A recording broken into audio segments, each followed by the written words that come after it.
in actual studies of the human mind under the influence of psilocybin, it's actually been shown to shut off parts of the brain. Yeah. And so the I'm question so happy is, you brought that up. are we blocking off these constant frequencies that are around us, or this experience that's around us? It is our own ego or our own mortality or our own desire to stay alive and protect ourselves, or whatever the various blockades that we put up, are those diminished by psilocybin that allows this ever-present experience to manifest itself? It's exactly right. The most interesting scientific finding of this current generation of research is that when they image the brains of people on psilocybin or LSD or ayahuasca, they expected to see fireworks, right? Lots of activity, because the experience has lots of fireworks.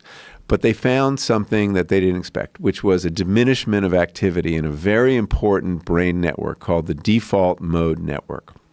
This is in the midline, and it connects parts of your cortex, which is the evolutionarily most recent part, to older, deeper sources of emotion and memory.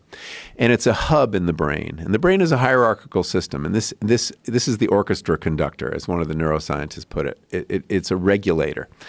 So what happens in the default mode network normally? Well, it's very involved in self-reflection, self-criticism, worry. It's where your mind goes to wander.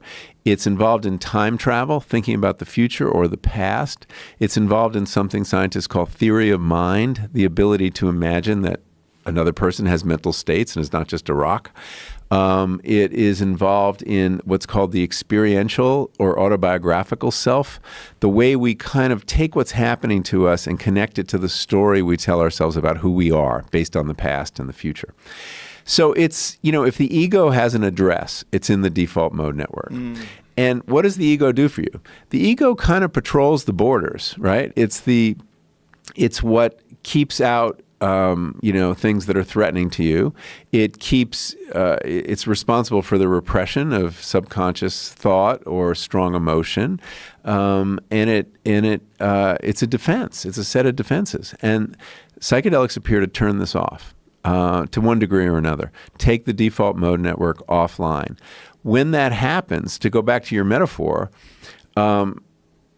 whatever is blocking, the valve that's blocking lots of information from coming in from outside or up from below in your subconscious, that's allowed to flow. And so you are getting more information than you might otherwise.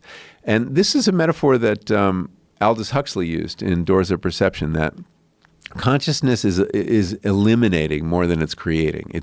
Consciousness is reducing our experience to that thin trickle of information we need to get ahead, to survive, and that you open the doors of perception on these drugs by turning off this network, and lots more information comes in, which can be overwhelming, but also extraordinary. I mean, that's wonder.